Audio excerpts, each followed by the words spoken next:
नाज़रीन अस्सलाम वालेकुम, आपका मेज़बान अदनान हैदर और आज मैं अकेला हूँ। मैं अकेला नहीं हूँ, लेकिन मेरे साथ नुसरत जावेद साहब ज़ाती मसरूफ़ियत की वजह से नहीं हैं, तो उनकी कुर्सी पर मैंने आज बहुत ही शानदार शख्सियत को बिठाया है।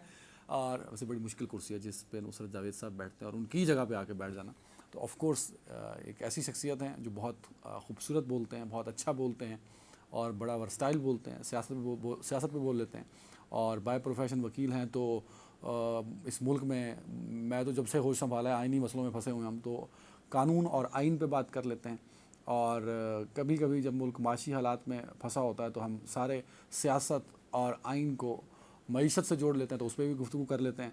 और इनकी गुफ्तगू सुनने के लिए कई दफ़ा आप लोग अपनी टीवी स्क्रीन वो जो आपके हाथ में रिमोट होता है उसको रोक लेते हैं। तो पहले ये किसी और चैनल पे होते थे, अब बहुत जल्दी हमारी स्क्रीन पे होंगे। साद रसूल साहब, क्या हाल है? बहुत शुक्रिया। और मैं सबसे पहले सब आपको ये गुजारिश करूं कि नुसरत जावेद साहब की जगह पे तो कोई भी नहीं बैठ सकता। आप उन्हीं की जगह बैठ गए, मुझे बड़ी मुश्किल कुर्सी है, मैंने ये भी कह दिया। मुझे बहुत मैं इस बात का मेरे पे बहुत वज़न है कि मुझे आज आपने उनकी जगह बैठने का मौका दिया, और मैं सुनने वालों से गुजारिश करूंगा कि मुझे नुसरत जावेद साहब के स्टैंडर्ड पे जज ना करें। हम कोशिश करेंगे अपनी थोड़ी बात कर लें। नहीं, आप हमारे लिए काबिल एहतराम हैं और आप हमारे साथ अब हमारी फैमिली का हिस्सा हो चुके हैं, और वीकेंड्स पे 3 दिन ये प्रोग्राम अपना किया करेंगे, तो इनको आप पब्लिक की स्क्रीन पे इसी तरह मुस्कुराता और महकता हुआ और गुफ्तगू करता हुआ सुना करेंगे। तब इनके पास ये गिला नहीं होगा कि मैं नुसरत जावेद की कुर्सी पे बैठा हूँ, तब ये अपनी कुर्सी पे बैठे होंगे। सर, पीटीआई बड़े दिनों से, बल्कि बड़े महीनों से कोई अच्छे दिन नहीं थे पीटीआई के लिए। आज के दिन लेकिन आप नुसरत जावेद की कुर्सी पे बैठे तो ये उनके लिए गुड लक हुआ कि आज के दिन उनके लिए खुशकिस्मती का दिन था कि बड़ी अच्छी डेवलपमेंट उनके लिए हुई। एक तो बुशरा बीबी, उनकी रिहाई हो गई। इमरान खान साहब से उनके वकला की कई दिनों के बाद आज मुलाकात हुई। तोशा खाना 1 में जो सज़ा हुई थी उस पर अपील का आज केस भी समाअत के लिए मुकर्रर हो गया। इमरान खान साहब का मुतालबा था पिछले कई हफ्तों से कि एक मेडिकल बोर्ड बनाया जाए उनके चेकअप के लिए। पीटीआई का भी ये मुतालबा था जिसमें उनके ज़ाती मौलिद फैसल सुल्तान साहब को भी शामिल किया जाए, तो आज उनका ये मुतालबा भी मान लिया गया। तो ये बड़े अच्छे जो आज के डेवलपमेंट्स हैं पीटीआई के लिए। तो आपको लगता है कि अब ये अच्छी डेवलपमेंट्स किसी अच्छी सिमत ले जाएंगी पीटीआई को? देखिए, मुझे तो कम से कम शुरू से इस बात पे यकीन था, आज भी है, आइंदा भी रहेगा, कि पाकिस्तान की रियासत का बहुत बड़ा दिल है।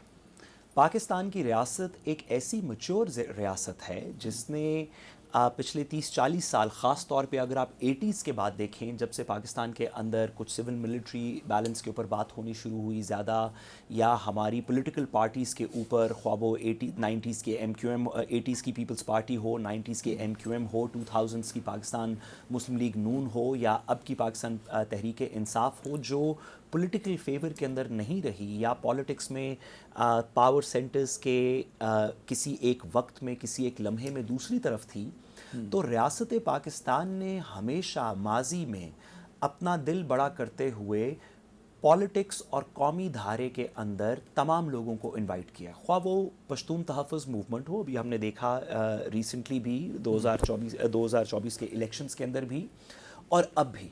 मेरा ये ख्याल है 2024 के इलेक्शन के अंदर पीटीएम को क्या इनवाइट किया गया? सॉरी, जो 2024 के इलेक्शन कह रहा हूँ, जो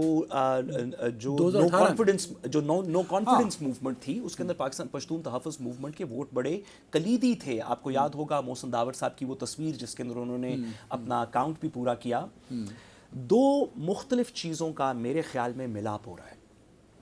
एक ये कि कानूनी तौर पे कुछ ऐसे राइट्स हैं, कुछ ऐसी रिस्पॉन्सिबिलिटीज़ हैं जो कि बानी तहरीक इंसाफ को और उनके केसेस के अंदर दीगर तमाम शामिल लोगों को ओवर टाइम मैसर की जाएंगी। फॉर एग्ज़ाम्पल, वकील से मुलाकात जो है, ये एक बुनियादी हक़ है। अगर किसी वजह से 26वीं तरमीम SCO के दरमियान पॉलिटिकल अपहीवल को रोकने के लिए इस राइट को सस्पेंड भी किया गया, जिसके खिलाफ अदालत के अंदर कार्रवाई भी चल रही है, तो ये तो कभी भी हमने तसव्वुर नहीं किया था, ना ही किया जा सकता है कि पाकिस्तान की अदालतें, पाकिस्तान की रियासत, पाकिस्तान का कानून इस तरह का राइट परमानेंटली डिप्राइव कर देगी कि कोई भी नहीं मिल सकता इमरान खान से जब तक वो जेल में। पीटीआई ने इसको बिल्ड तो किया ना कि हमें नहीं मिलने दिया जा रहा। देखिए, उस पर देखें कि लॉन्ग मार्च भी एक तरह का किया। जी, देखिए, अली अमीन साहब पहुंचे तो उसमें कई मुतालबात तो यही थे कि उनको लीगल राइट्स नहीं दिए जा रहे। देखिए, इसके अंदर तो कोई दो राय नहीं हो सकती कि पाकिस्तान तहरीक इंसाफ का ये मौक़िफ़ रहा है फ्रॉम टाइम टू टाइम कि उनको जिस तरह के लीगल राइट्स मिलने चाहिए वो नहीं दिए जा रहे। इमरान खान साहब से उस तरह मुलाकात नहीं की जा रही, जब मुलाकात हो रही है तो उसका पूरा ड्यूरेशन नहीं दी जा रही, या जब मुलाकात हो भी रही है तो वो मॉनिटर्ड है, वकीलों के साथ मुलाकात को मॉनिटर्ड नहीं होना चाहिए। और इन तमाम लीगल पॉइंट्स के ऊपर उन्होंने अदालतों के अंदर मुकदमात किए में। इस्लामाबाद हाई कोर्ट के सामने भी ये मौक़िफ़ रखा हुआ है। पाकिस्तान की तारीख में इमरान खान पहली दफ़ा तो जेल में नहीं गया ना, इससे पहले नवाज शरीफ रहे, जरदारी साहब रहे। तो नवाज शरीफ साहब का तो मुझे भी याद है कि उनसे तो हफ्ते में एक दिन मुलाकात करने दी जाती थी, और उस मुलाकात में भी कुछ लम्हे होते थे। इमरान खान साहब पे तो डेली बुनियादों पर मुलाकात होती रही है ना। सबसे पहली बात, जो सहूलतें इनको दी गई हैं, पाकिस्तान की तारीख में किसी सियासी कैदी को ये सहूलतें नहीं दी गई।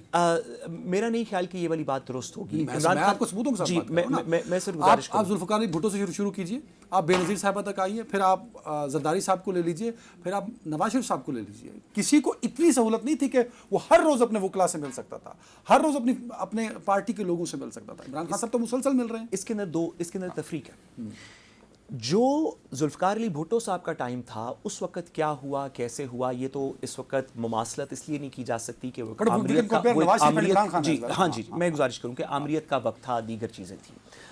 लेकिन 2000s के बाद मुशर्रफ साहब के टाइम पीरियड के अंदर जब आमरीत भी थी और जरदारी साहब जेल के अंदर थे, तो जरदारी साहब की फ़ैसिलिटीज़, ख्वाह वो हस्पताल की फ़ैसिलिटीज़ हों, ख्वाह वो नैब की फ़ैसिलिटीज़ हों, ख्वाह वो कराची के अकाउंटेबिलिटी कोर्ट के हिरासत की फ़ैसिलिटीज़ हों, वो एक फ़र्स्ट क्लास फ़ैसिलिटीज़ थी जो कि जरदारी साहब को as politician, as senator afford की गई थी। नवाज शरीफ साहब के लिए, और मैं इमरान खान साहब में एक डिस्टिंक्शन क्रिएट करूँ, नवाज शरीफ साहब का जब भी मुकदमा लगता था तो उससे पहले उनके वकील की मुलाकात की जाती थी। इमरान खान साहब का भी जब मुकदमा लग रहा होता है, अगर रोज़ मुकदमा लग रहा होगा तो रोज़ वकील से मुलाकात होगी, अगर मुकदमे की पेशी महीने बाद होगी तो उस पेशी से एक दिन पहले, 2 दिन पहले मुलाकात होगी। वकील की मुलाकात दीगर मुलाकातों से फ़र्क है। रिश्तेदार कब आके मिल रहे हैं ये आप कंपैरिजन कर सकते हैं, दोस्त यार पार्टी के वर्कर्स कब मिल रहे हैं ये आप कंपैरिजन कर सकते हैं। लेकिन नवाज शरीफ साहब जब ज़ेरे हिरासत थे तो उनकी हर हेयरिंग से पहले उनसे वकील मिलते थे, और उनकी हेयरिंग भी कम रखी जाती थी, और उनकी हेयरिंग भी कम रखी जाती थी। यहाँ पे पीटीआई का कहना यह है, या उनके वकला का कहना यह है कि अगर आप हेयरिंग नहीं रख रहे तो मुलाकात भी ना हो, लेकिन जब हेयरिंग होनी है तो हमें अपने साइल से कुछ इंस्ट्रक्शंस लेनी है, कुछ आगे कार्रवाई करनी है। इसके अंदर रियासत ने, कानून ने इमरान खान साहब तक रसाई दी है उनके वकला को, एक्सेप्ट द पीरियड जो हमने देखा ये एससीओ पीरियड का और कॉन्स्टिट्यूशनल किसी केस की सुनवाई भी नहीं है, तो ऑफ कोर्स जिसमें कोई हेयरिंग भी नहीं थी। इसी वजह से आपको याद होगा कि केस भी डिले कर दिया गया था, 18 तारीख तक दरमियान में हेयरिंग भी नहीं हुई, और वकीलों की उनसे मुलाकात भी बंद कर दी गई थी उसी पीरियड के लिए। लेकिन ये बुनियादी हक के केस से पहले किसी भी साइल को अपने वकील से मिलना चाहिए या मिलने दिया जाएगा, ये वाला राइट खास कॉन्टेक्स्ट के लिए भी किया गया था, और यही सवाल रियासत, और यही राइट रियासत इमरान खान साहब को भी प्रोवाइड कर रही है। मतलब मैंने ये सवाल खास कॉन्टेक्स्ट में पूछा था, क्योंकि मैं बहुत कम सोशल मीडिया देखता हूँ, तो मैंने जो थोड़ा बहुत आज देखा तो उसमें मुझे ये जो 4-5 मैंने आपको पॉइंट्स गिनवाए हैं जो कि अच्छे दिन के तौर पे पीटीआई के साथ लिंक्ड हो रहे हैं, तो तासुर जो लोग ये बनाने की कोशिश कर रहे हैं या लंगर का ये चला रहे हैं कि ये कोई डील का तासुर है कि वहाँ आईनी तरमीम हुई और वहाँ ये सारी डेवलपमेंट्स होना शुरू हो गई। मैं इसमें 2 गुजारिशात करता चलूँगा। सबसे पहली बात ये कि पिछले 10-12 महीने के अंदर ये कम से कम 4थी या 5वीं दफ़ा है कि सोशल मीडिया ने कहा है कि डील हो गई है या डील हो रही है। तो सोशल मीडिया की इस तरह की क्या सराइयों के ऊपर तो मेरा ख्याल है हमें नहीं जाना चाहिए, क्योंकि माजी में भी कभी कहा अली अमीन गंडापुर साहब की डील होगी, या फिर कहा इमरान खान साहब की डील होगी, या फिर कहा इलेक्शन के अंदर जो सीटें जिस तरह मिली, जो उस रात को काउंट चल रहा था, लगता है कि कोई डील हो गई है, एक फेयर काउंटिंग होगी। तो सोशल मीडिया के इस इंप्रेशन से तो मेरा ख्याल है कि हमें इन्फ्लुएंस नहीं होना चाहिए। अगर डील हुई होती तो उसके 1-2, या अगर कोई इस तरह की सेटलमेंट हुई होती तो उसके 1-2 इंडिकेशंस होती। मैं उन इंडिकेशंस को वाज़े कर देता हूँ मेरे नाक़िस सी राय में। एक ये कि पाकिस्तान तहरीक इंसाफ पार्लियामेंट्री प्रोसेस का हिस्सा होती, बेशक अपोज करती, मतलब यानी कि जब कॉन्स्टिट्यूशनल अमेंडमेंट की वोटिंग्स हो रही थी और उसके बाद पार्लियामेंट्री कमेटी बनी जिसके थ्रू ये चीफ जस्टिस की नॉमिनेशन का प्रोसेस चला, उसके लिए तो नाम भी दिए उन्होंने जी, लेकिन उसका वो हिस्सा नहीं बने। अगर डील हुई होती तो मेरे ख्याल में उस जो भी अगर किसी भी तरह की डील हुई होती तो उस डील का खसूसी कमेटी का हिस्सा तो थे ना, जो मुसव्वदे को लेके जी, खसूसी कमेटी तो उस वक्त चल रही थी जब अभी ये पता नहीं था कि कॉन्स्टिट्यूशनल अमेंडमेंट हो जाएगी या नहीं होगी। उस वक्त तो ये भी पॉसिबिलिटी थी कि जो मुसव्वदा पाकिस्तान तहरीक इंसाफ और मौलाना साहब का आपस में सेटल हो, उसको दीगर लोग पास ना करना चाहें और अमेंडमेंट हो ही ना, वो तो एक मौका मुख्तलिफ था। लेकिन जब मौलाना साहब दूसरी तरफ चले गए और दूसरी तरफ के 2/3 मेजॉरिटी के वोट पूरे हो गए, तो पाकिस्तान तहरीक इंसाफ ने ना पार्लियामेंट्री प्रोसेस को ज्वाइन किया, ना पार्लियामेंट्री कमेटी को ज्वाइन किया। मुझे इससे इंडिकेशन ये लगती है कि कोई डील नहीं हुई।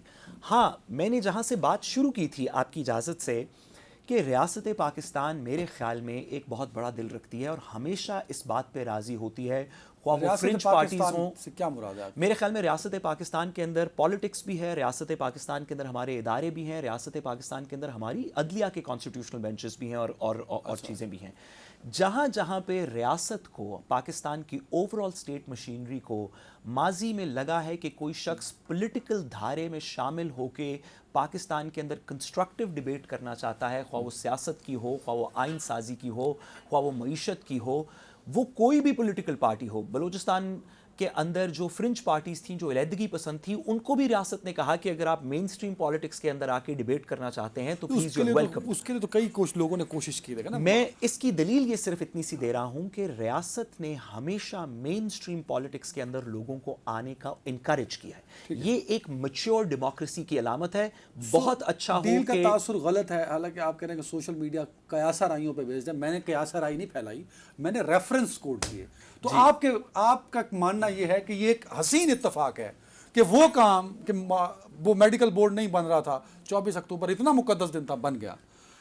तोशाखाना बंद का केस नहीं लग रहा था सुनाई गई सजा के ऊपर जो अपील का था, तो 24 अक्टूबर का दिन आपके ख्याल में इतना लकी दिन है कि वो भी मंजूर हो गया।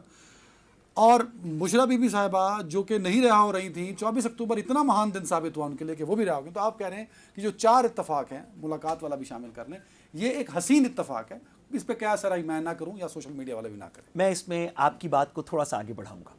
मेरे ख्याल में पाकिस्तान की जुडिशल और सियासी तारीख का एक चैप्टर खत्म हुआ है कल। कौन सा? काजी फाइज ईसा साहब के बाद नए चीफ जस्टिस की नामजदगी। मैं गुजारिश करूं,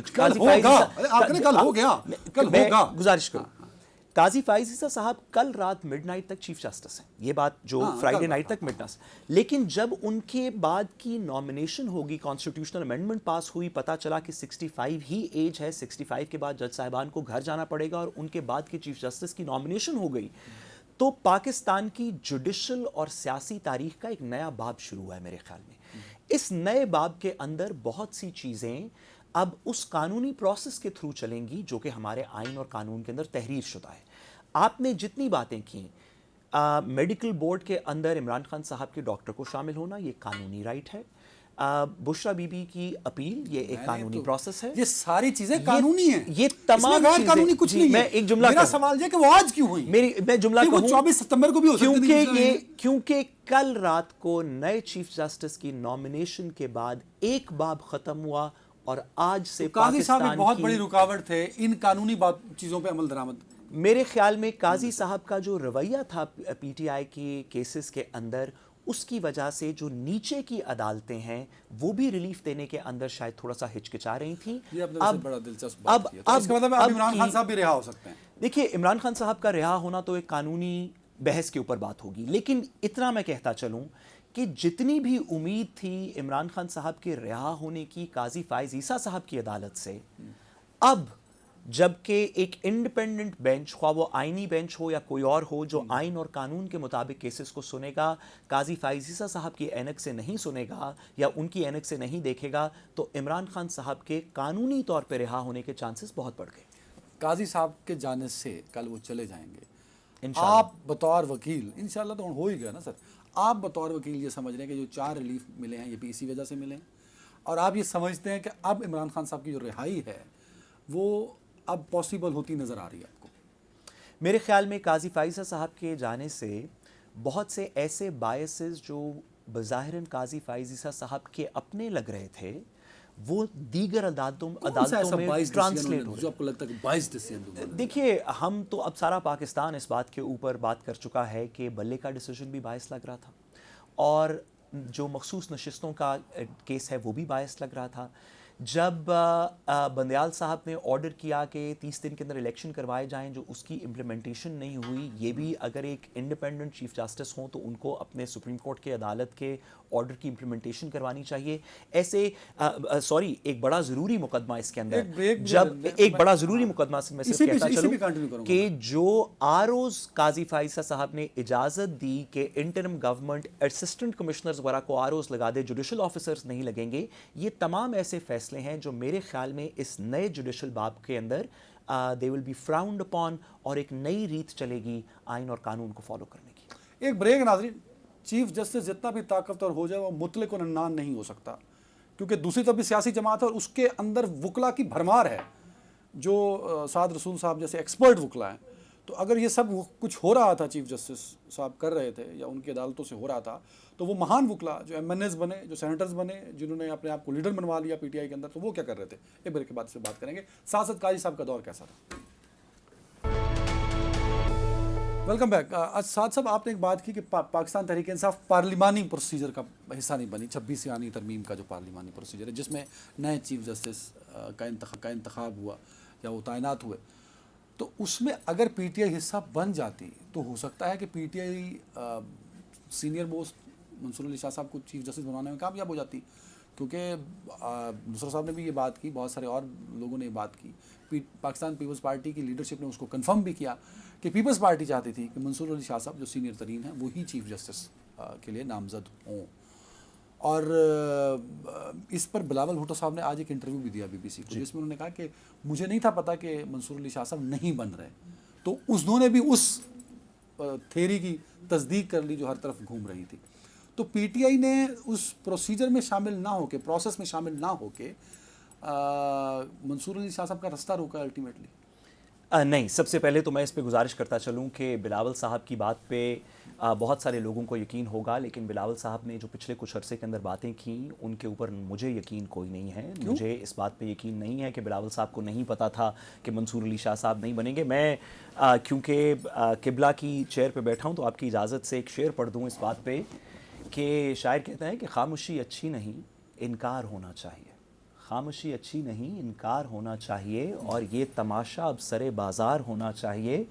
झूठ बोला है बिलावल पे, बिलावल साहब के लिए झूठ बोला है तो उस पर कायम भी रहो ज़फ़र, आदमी को साहिब किरदार होना चाहिए। गुजारिश ये है कि बिलावल साहब को पहले दिन से पता था कि जो उनकी पहली प्रपोजल थी, जिसके ऊपर ना PTI मानी ना मौलाना फजलुर रहमान साहब माने कि एज को 68 कर दिया जाए, उसके अंदर भी पहला ऑब्जेक्टिव ये था कि मंसूर अली शाह साहब चीफ जस्टिस ना बने, काजी फाइज ईसा साहब शायद आउट गोइंग चीफ जस्टिस को कॉन्स्टिट्यूशनल कोर्ट ले आया जाए।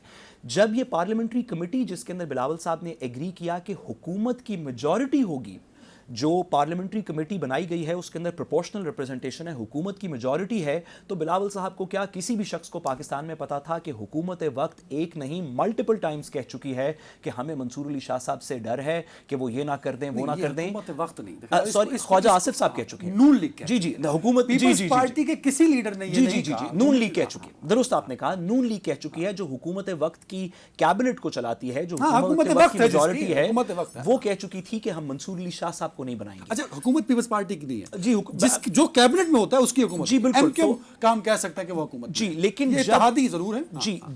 जब पीपल्स पार्टी ने इस बात को के ऊपर एग्री कर लिया कि पार्लिमानी कमेटी जो चीफ जस्टिस को नॉमिनेट करेगी उसके अंदर हुकूमती लोग सबसे ज्यादा नंबर में होंगे, प्रोपोर्शनल रिप्रेजेंटेशन होगी। मैं इसकी बाय द वे थोड़ी सी एग्जांपल देता चलूं कि और भी पार्लियामेंट्री कमेटीज हैं या पार्लियामेंट के लोग हैं जो इकट्ठे हो, मैं गुजारिश करता हूं जी, और भी ऐसी चीज़ें हैं पाकिस्तान के आइन के स्ट्रक्चर के अंदर जहां पे ऑपोजिशन और हुकूमत मिल के एक फैसला करती है। फॉर एग्जांपल, चेयरमैन नैब का फैसला ऑपोजिशन और हुकूमत मिल के करती है। हुकूमत की उसके अंदर एक्स्ट्रा आवाज़ नहीं है, जितनी आवाज़ ऑपोजिशन की है उतनी आवाज़ ही हुकूमत की है चेयरमैन नैब की तैनाती के लिए। जितनी आवाज़ इलेक्शन कमीशन के अंदर, चीफ इलेक्शन कमिश्नर के नॉमिनेशन के अंदर हुकूमत की है, उसी तरह की रिप्रेजेंटेशन उस कमेटी के अंदर ऑपोजिशन की है। जितनी आवाज़ ये इंटरिम गवर्नमेंट के चीफ मिनिस्टर्स को लगाने के लिए लीडर ऑफ द हाउस की है, उतनी आवाज ही लीडर ऑफ द ऑपोजिशन की है। जब आपने इंडिपेंडेंट किसी शख्स को लगाना हो तो आप हुकूमत, मैं इसकी गुजारिश करूं, हुकूमत और ऑपोजिशन को इक्वल रिप्रेजेंटेशन देते हैं। इस कमेटी में आपने ये कहा कि इक्वल रिप्रेजेंटेशन नहीं होगी, प्रोपोर्शनल रिप्रेजेंटेशन होगी, यानी कि मुतवासिब नुमाइंदगी होगी कि जिस पॉलिटिकल पार्टी की जितनी पार्लियामान के अंदर नंबर्स हैं, तो हुकूमत वक्त के ज्यादा नंबर हैं, इसीलिए वो हुकूमत है, उनके ज्यादा नंबर्स हैं, उनके और उनके एलाइज के ज्यादा नंबर्स हैं। तो बिलावल साहब ने जब इस बात से एग्री किया कि ये मुतनासिब नुमाइंदगी की कमेटी चीफ जस्टिस को लगाएगी, तो उनको, मेरा ख्याल है, उनको क्या सारे पाकिस्तान के तूल अर्ज में ये नहीं कहा कि याहिया अफरीदी साहब ही हों या मंसूर अली शाह साहब ना हों। ये बात पार्टी ने कभी नहीं कहा। ये बात दुरुस्त है, लेकिन ये हो सकता है कि उनको एंगेज किया जाता है, जैसे कामरान मुर्तजा साहब ने एक वोट दे दिया, 3 पीपल्स पार्टी के हो गए। देखिए कामरान मुर्तजा साहब तो ये 7 वोट बनते थे। नहीं, देखिए हमें इस बात में फेयर होना चाहिए। कामरान मुर्तजा साहब तो हुकूमत के पहले ड्राफ्ट से लेके आखिरी ड्राफ्ट तक उनकी बात को अपोज कर रहे थे और मौलाना साहब की बात कर रहे थे। जो हुकूमत वक्त का ड्राफ्ट है उसको तो लीड ही बिलावल साहब कर रहे थे। अच्छा, मैं आपको इसको एक और तरीके से बात बताता हूं। जितनी आपने तरामीम की हैं चीफ जस्टिस की अपॉइंटमेंट के अलावा, वो कॉन्स्टिट्यूशनल बेंच की तरमीम हो जो सबसे जरूरी है, उसके लिए तो आपको आइन की तरमीम करने की जरूरत ही नहीं थी। आप कॉन्स्टिट्यूशनल बेंच तो प्रोसीजर्स की कमेटी के नीचे बना सकते थे। कॉन्स्टिट्यूशनल अम्ब्रेला दे दिया तो गलत बात नहीं, सॉरी, मैं गुजारिश करूं आपकी बात को आगे बढ़ाते हुए। कॉन्स्टिट्यूशनल अम्ब्रेला दे दिया, बहुत अच्छी बात है। ये काम आप कानून के थ्रू भी कर सकते थे। आइन की तरमीम करने का तो मकसद ही सिर्फ एक था। ये जो कॉन्स्टिट्यूशनल बेंच है, ये तो आप रेगुलर कानून के थ्रू भी बना सकते थे।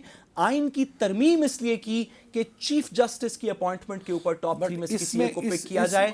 ये बिलावल साहब को पता था। अगर वो कहते हैं कि नहीं था तो आप उनकी बात पे जरूर यकीन करें, लेकिन मैं इस बात पे यकीन नहीं कर रहा। लेकिन मेरे पास मतलब कोई एविडेंस नहीं है। मैं आपने भी कोई एविडेंस नहीं दिया कि बिलावल झूठ बोल रहे हैं। मेरे पास कोई एविडेंस नहीं है कि वो झूठ बोल रहे हैं। मुझे लगता है कि वो ठीक बोल रहे हैं, क्योंकि उन्होंने या उनकी पार्टी ने ये नैरेटिव नहीं बनाया कि मंसूर अली शाह साहब ना हो, या हम आइन साजी मंसूर अली शाह साहब को रोकने के लिए कर रहे हैं। उन्होंने फ्लोर पर खड़े होकर कहा था कि मंसूर अली शाह साहब सीनियर हैं, तब तक ये आईनी अमेंडमेंट नहीं हुई थी, उन्हें ही चीफ जस्टिस होना चाहिए। तो ये अंग्रेजी का एक मुहावरा है कि if it walks like a duck and if it talks like a duck तो it's a duck।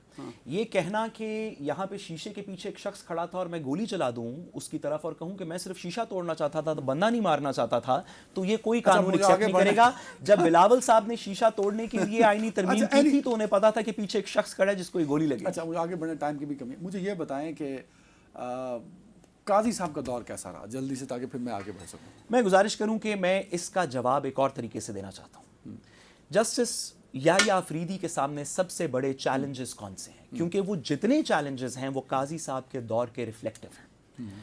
Justice Yahya Afridi एक बहुत ही अच्छे जज हैं, बहुत ही टेम्पर्ड जज हैं। सब लोग उनकी जुरिस्प्रूडेंस को कायल हैं। तमाम लोगों ने उनकी तारीफ की। बिल्कुल बिल्कुल, जस्टिस याहिया अफरीदी बहुत अच्छे जज, इवन पीटीआई ने भी। मैं तो बतौर वकील कहूं कि मुझे, मेरी खुशकिस्मती है कि मैं बहुत दफ़ा उनके सामने पेश हुआ हूं। उनकी अदालत इतनी मुदब्बिर अदालत है, वो इतनी मुनासिब आइन के और कानून की बात करते हैं कि हम में से कोई भी उनकी इंटेग्रिटी को चैलेंज नहीं कर रहा।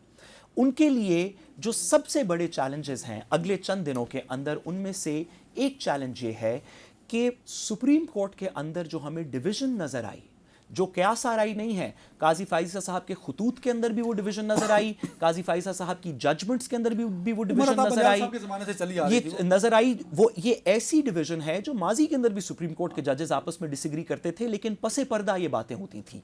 ये बातें खुतूत के थ्रू, जजमेंट्स के थ्रू आवाम के सामने लेके आनी, उसके ऊपर फिर आगे सोशल मीडिया के नैरेटिव्स क्रिएट होने, जिसकी वजह से डिवीजन्स बड़ी हो गई सुप्रीम कोर्ट के अंदर। सबसे पहला काम जस्टिस फाइजी साहब का हो, जस्टिस याहिया अफरीदी का होगा कि वो इस डिवीजन को किसी तरीके खत्म करें। काजी फाइजा साहब के दौर की लेगेसी है। दूसरी बात ये, जो कि शायद उससे भी ज्यादा हो, काजी फाइजा साहब के टाइम के ऊपर किसी वजह से, उनकी शायद सब बहुत अच्छी नीयत हो इसके अंदर, लेकिन किसी वजह से अवाम उन्नास के अंदर, मेजॉरिटी के अंदर, आप सोशल मीडिया देख लें, आप पोल्स देख लें, आप दीगर चीजें देख लें, अवाम को सुप्रीम कोर्ट की इंडिपेंडेंस के ऊपर उनका कॉन्फिडेंस कम हुआ है। इनफैक्ट ये इंटरनेशनल काउंसिल ऑफ जूरिस्ट की अभी रिसेंटली रिपोर्ट आई है 2-4 दिन पहले, उसके अंदर भी ये बात हुई है कि अवाम का कॉन्फिडेंस सुप्रीम कोर्ट की इंडिपेंडेंस पे कम हुआ है इस पीरियड के अंदर। एक चैलेंज जो बहुत बड़ा, बहुत मेन चैलेंज होगा जस्टिस याह्या अफरीदी के लिए, वो ये है कि वो अगले कुछ अरसे के अंदर अपने बेंचेस की तश्कील के अंदर, अपने फैसलों के थ्रू, अपने रवैये के थ्रू सुप्रीम कोर्ट के अंदर वो क्या बुनियादी चेंजेस लेके आएंगे कि आप और मैं जब सुप्रीम कोर्ट जाते हैं तो अगर हमारे खिलाफ भी फैसला हो जाए, सुप्रीम कोर्ट हमारे खिलाफ भी फैसला कर दे, तो हम ये कह रहे हों कि ठीक है, मैं इतना खुश नहीं हूं लेकिन मेरी बात सुनी गई, कानून के मुताबिक फैसला हुआ, मेरी चले बात नहीं मानी गई, दूसरे की मान ली गई, लेकिन मेरे से बदतमीजी नहीं हुई, एक इंडिपेंडेंट जज ने फैसला किया। ये वो चैलेंजेस हैं जस्टिस याह्या अफरीदी के, जो लेगेसी हैं, और भी तो हो सकता जो है। लेगेसी हैं जस्टिस फाइज ईसा की। 8-9 साल से सुप्रीम कोर्ट सिर्फ उन्हीं केसेस को सुन रही है जिसके टिकर चलते हैं, जी बिल्कुल, जिस पे टॉक शोज होते हैं, जो पार्लियामेंट से उठते हैं, जो पॉलिटिकल पार्टीज की लीडरशिप से कनेक्टेड होते हैं। तो वो बंदा जिसकी ज़मीन का मसला है, वो बंदा जिसके कत्ल का मसला है, वो बंदा जिसके और कई क्रिमिनल इश्यूज पे मसाइल और केस कई सालों से पड़े हुए हैं और वो तो नज़र ही नहीं आता है सुप्रीम कोर्ट। बहुत होते हैं, ये नहीं कि नहीं होते, होते हैं, लेकिन वो कहीं पीछे रह जाते हैं। बाकी जो चीज़ें हैं वो भी कम हो सकेगा कि नहीं? देखिए, हमने अब तक जस्टिस याह्या अफरीदी की जितनी जूरिस्प्रूडेंस देखी, ख्वाह वो मखसूस नशिस्तों के केस के अंदर हो, ख्वाह वो दीगर जो इलेक्शन के टाइम पीरियड्स के अंदर से कुछ दीगर सियासी केसेस हमने देखे, उसके अंदर हो, हर दफ़ा जस्टिस याह्या अफरीदी ने ऐसी जजमेंट्स दी, ऐसा रवैया था जो ना मीडिया को प्ले कर रहा था, ना उससे कोई टिकट्स बन रहे थे, ना किसी पॉलिटिकल पार्टी को कर रहा था। पीटीआई की भी नहीं है। उन्होंने ना किसी पॉलिटिकल पार्टी को फेवर किया, ना मीडिया को और गैलरी को प्ले किया।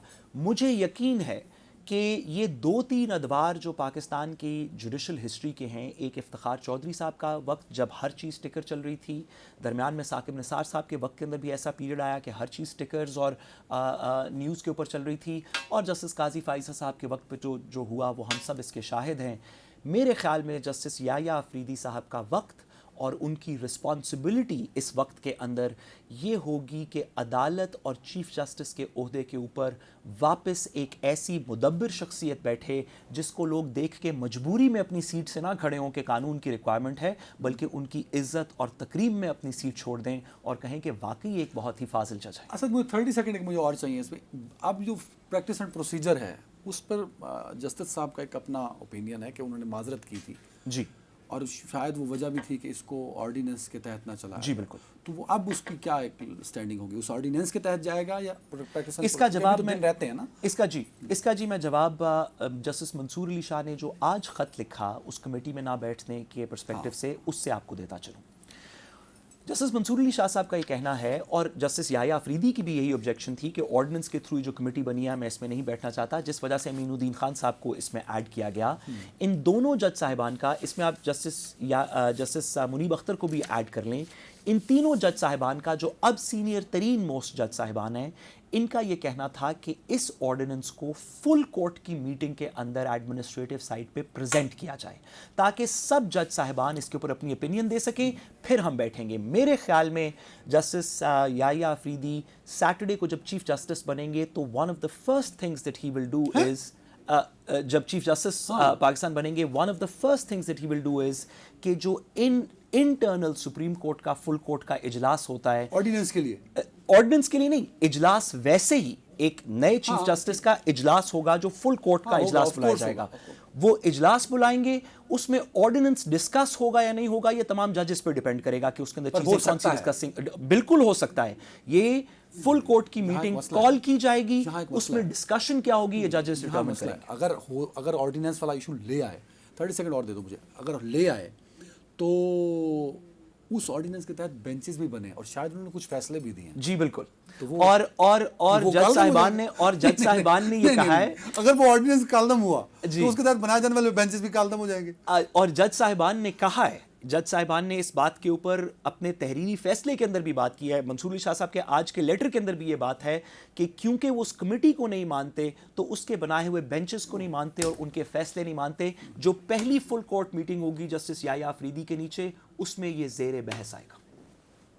This is a big development अगर ये हो जाती है तो, और फिर और हलचल मच सकती है, सियासी हलचल भी। एक ब्रेक। जी नाज़रीन, वेलकम बैक।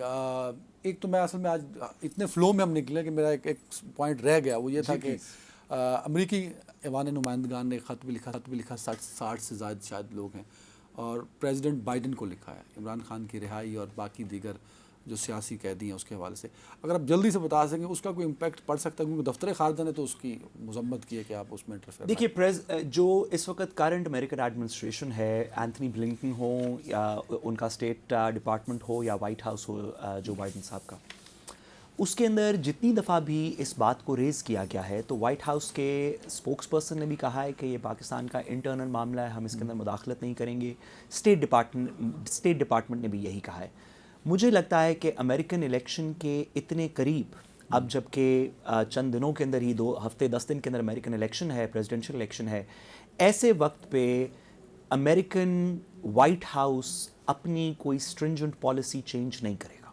ये ऐसा वक्त नहीं है जहाँ पे अमेरिकन फॉरेन पॉलिसी के अंदर कोई मेजर चेंज पाकिस्तान के अंदर की वजह से आ सके, किसी भी मुल्क की वजह से आ सके, रिगार्डलेस ऑफ के इलेक्शन कौन जीतता है। वैसे कौन जीतता है इस वक्त की जो अमेरिकन अपने नंबर्स दिखा रहे हैं उनके मुताबिक तो डोनाल्ड ट्रंप, जो 7 स्विंग स्टेट्स हैं अमेरिका की, Arizona, Georgia, Michigan, Nevada, north Carolina, Pennsylvania और विस्कॉन्सिन। वैसे कितने सही नाम पढ़े हैं आपने, हम अक्सर पाकिस्तानी बहुत सारे मैं थोड़ा सा अमेरिका में रहा हूँ और पढ़ा हूँ तो ये जो इनकी 7 स्विंग स्टेट्स हैं इनमें से 5 के अंदर जो डोनाल्ड ट्रंप लीड कर रहे हैं, और अगर वो बाकी 5 कम अज़ कम जीत गए तो वो प्रेसिडेंशियल इलेक्शन जीत जाएंगे। लेकिन मैं जो बात आपसे पहले गुजारिश कर रहा था कि रिगार्डलेस ऑफ के कामला हैरिस ये वाला इलेक्शन जीतें या डोनाल्ड ट्रंप जीतें, जो बाइडन इलेक्शन की रात के बाद लेम डक प्रेसिडेंट हो जाएंगे, क्योंकि कामला हैरिस भी होंगी तो भी वो एक मुख्तलिफ प्रेसिडेंट हैं, डोनाल्ड ट्रंप होंगे तो बिल्कुल ही पॉलिटिकल पार्टी चेंज हो चुकी होगी। ऐसे वक्त में मेरा नहीं ख्याल कि अमेरिकन इलेक्शन से पहले कोई पाकिस्तान के बारे में अमेरिकन पॉलिसी चेंज हो सकती है, बाद में टाइम ऐसा है। जी बिल्कुल, आफ्टर द इलेक्शन 10 जनवरी के बाद, 20 जनवरी के बाद कोई भी बन जाता है, ट्रंप बन जाते हैं या कामला हैरिस बन जाती हैं, तो क्या इस तरह का मुतालबा अगर दोबारा से आता है तो क्या वो इन्फ्लुएंस कर सकता है पाकिस्तान को? देखिए, अगर डोनाल्ड ट्रंप इलेक्शन जीत जाते हैं तो मेरा ख्याल है कि, क्योंकि आपने रिसेंटली देखा होगा जो पाकिस्तानी अमेरिकन कम्युनिटी है उनके 2-3 फोरम्स हैं, एक पैक, एक वो ओपन के नाम से है, एक पाकिस्तानी डॉक्टर्स का है, एक दीगर कुछ है, उन्होंने as a body Donald Trump को सपोर्ट किया है टेक्सास के अंदर और दीगर जगहों के ऊपर, जो पाकिस्तानी ग्रुप्स हैं। अगर डोनाल्ड ट्रंप इलेक्शन जीत जाते हैं तो क्योंकि उनको पाकिस्तानी ग्रुप्स की सपोर्ट थी जिससे वो इलेक्शन जीतेंगे, अगर वो जीतते हैं तो मेरा ख्याल है कि पाकिस्तानी डायस्पोरा की उस रिपब्लिकन वाइट हाउस के अंदर कुछ ज़्यादा इन्फ्लुएंस होगा, और अगर उस वक्त उन्होंने ऐसी कोई डिमांड रेज़ की तो उसके ऊपर शायद वाइट हाउस रिस्पॉन्ड भी करे। अगर कामला हैरिस इलेक्शन जीत जाती हैं तो क्योंकि पाकिस्तानी कम्युनिटी का डायस्पोरा जो ऑर्गेनाइज्ड है अमेरिका में, वो उनको उस तरह सपोर्ट नहीं कर रहा जिस तरह डोनाल्ड ट्रंप के लिए अनाउंसमेंट की है, तो मेरा ख्याल है कि उनको वाइट हाउस में स्पेस लेनी अपनी आवाज़ के लिए मज़ीद मुश्किल होगा। अगर ट्रंप जीत भी जाते हैं, कंडीशनल सवाल है, तो मजम्मत आ जाना या बयान जारी हो जाना या ट्रंप कहीं खड़े होकर बात कर लें, इसके अलावा प्रैक्टिकली तो वो कुछ नहीं कर सकते ना पाकिस्तान। देखिए, मेरा ख्याल है कि डोनाल्ड ट्रंप अगर इलेक्शन जीत जाएं या कोई भी इलेक्शन जीते, लेकिन इस मफरूज़े में अगर इलेक्शन डोनाल्ड ट्रंप जीत जाएं तो जो पहली 10 प्रेफरेंसेस होंगी उनकी, जिसमें फ़लस्तीन होगा, यूक्रेन होगा, चीन होगा, उसमें शायद पाकिस्तान ना हो। मेरे ख्याल में उसमें शायद पाकिस्तान ना हो। जो पहली उनकी 5-7 मेजर प्रेफरेंसेस हैं, उनकी अपने इमिग्रेशन के मसले हैं, उनकी पाकिस्तान नहीं होगा, उसके बाद कुछ। कौन वैसे अब तक कौन आपको लगता है कि कौन जीतने की पोजीशन में आ चुका है? देखिए, जितना भी अब से 2-4 हफ्ते पहले तक, जब तक कामला हैरिस ने अपने कुछ इंटरव्यूज़ नहीं किए थे, ख़ास तौर पे फॉक्स न्यूज़ का इंटरव्यू जिसमें उनकी परफॉर्मेंस को बहुत ही क्रिटिसाइज़ किया गया, तो नेक टू नेक गेम चल रही थी। CNN कहता था कि कामला हैरिस जीत रही हैं, दीगर कुछ कहते थे कि वो नहीं जीत रही। पिछले 3-1 हफ्ते के अंदर, ख़ास तौर पे जब से कामला हैरिस ने फॉक्स न्यूज़ के ऊपर इंटरव्यू दिया है और उसके अंदर अपने जवाबात को वो दुरुस्त तरीके से समझा नहीं सकी, जिसमें सबसे बड़ा सवाल ये था उनसे कि 79% अमेरिकन ये कहते हैं कि मुल्क उनका गलत डायरेक्शन में जा रहा है। तो एंकर ने सवाल किया कि आप तो इस गलत डायरेक्शन की वाइस प्रेसिडेंट हैं, आप क्या चीज़ चेंज करेंगी? तो उनके पास कोई मुस्बत जवाब नहीं था, जिसको सारे सोशल मीडिया पे, अमेरिकन टेलीविज़न पे चलाया जा रहा है। इस इंटरव्यू के बाद जो नए पोल्स आए हैं उनमें डोनाल्ड ट्रंप लीड कर रहे हैं। मेरे ख्याल में अगर इसी तरह चलता रहा तो शायद डोनाल्ड ट्रंप इलेक्शन जीत जाए। वैसे अमेरिका में किन बेसिस पे लोग वोट डालते हैं? क्योंकि देखिए, मैंने अमेरिका में मईशत एक बड़ा मसला होता है। मैंने अमेरिका में 12 साल अपनी पढ़ाई भी और दीगर काम भी कुछ वहाँ पे किया। अमेरिकन पॉलिटिक्स के अंदर फॉरेन पॉलिसी इतनी ज़्यादा डोमेस्टिक इलेक्शन में ज़रूरी नहीं होती।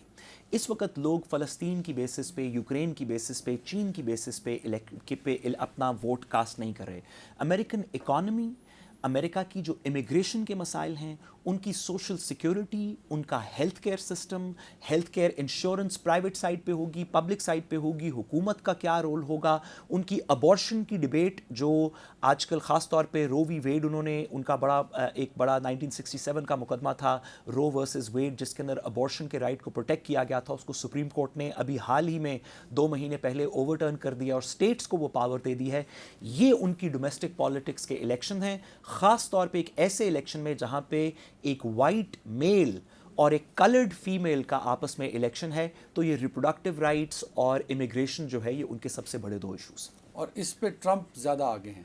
और इस पे इवन दो कानून की हिमायत कामला हैरिस कर रही हैं, लेकिन पब्लिक सपोर्ट ट्रंप की ज़्यादा नजर आती है। सो ट्रंप एक मरतबा से फिर अमेरिकी सदर हो सकते हैं, बट अब डिसाइड होगा आफ्टर द इलेक्शन।